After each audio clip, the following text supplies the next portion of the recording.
ലോകരാജ്യങ്ങൾക്കിടയിൽ ഇന്ത്യയുടെ പേര് വാനോളം ഉയർത്താനൊരുങ്ങുകയാണ് തൃശൂർ പാടൂർ സ്വദേശി ലുക്മാനുൽ ഹക്കീം.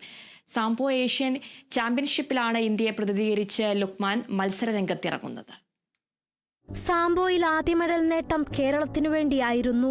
മഹാരാഷ്ട്രയിൽ വെച്ച് നടന്ന ദേശീയ ചാമ്പ്യൻഷിപ്പിൽ കേരളത്തിനു വേണ്ടി ലുക്മാനുൽ ഹക്കീം നേടിയത് മിന്നും ജയം. അതൊരു തുടക്കം മാത്രമായിരുന്നു. ഇന്നിപ്പോൾ ലുക്മാനുൽ ഹക്കീം മത്സര രംഗത്തുള്ളത് ലോകരാജ്യങ്ങൾക്കിടയിൽ ഇന്ത്യയുടെ അഭിമാനമാകാനാണ്.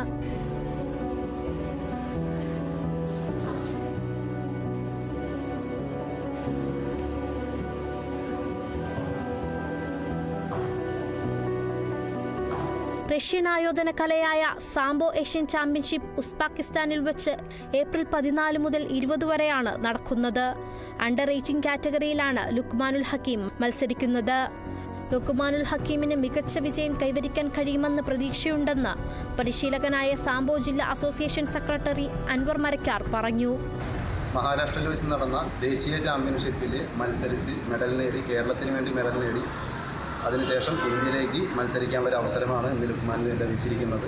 ഞങ്ങൾക്ക് എല്ലാവർക്കും നല്ലൊരു പ്രതീക്ഷയുണ്ട്. മെഡൽ നേട്ടം കൈവരിക്കുമെന്നുള്ളൊരു വിശ്വാസമുണ്ട്. അതങ്ങനെ തന്നെ ലഭിക്കട്ടെ എന്നുള്ളൊരു പ്രാർത്ഥനയുണ്ട്. വെങ്കിടങ്ങ് സാമറായി ടൈഗേഴ്സ് മാർഷൽ അക്കാദമിയിൽ കഴിഞ്ഞ 4 വർഷമായി പരിശീലനം നടത്തി വരികയാണ് ലുക്മാൻ. അലീമുൽ ഇസ്ലാം ഹയർ സെക്കൻഡറി സ്കൂളിൽ +1 വിദ്യാർത്ഥിയായ ലുക്മാൻ പാടൂർ സ്വദേശി ഷുക്കൂറിന്റെയും ഷെഫിദയുടെയും മകനാണ്. ലുക്മാനെ കൂടാതെ ഇന്ത്യക്കായി 2 പേരാണ് കേരളത്തിൽ നിന്ന് ചാമ്പ്യൻഷിപ്പിന് ഒരുങ്ങുന്നത്. Kerala vision news, Thrissur.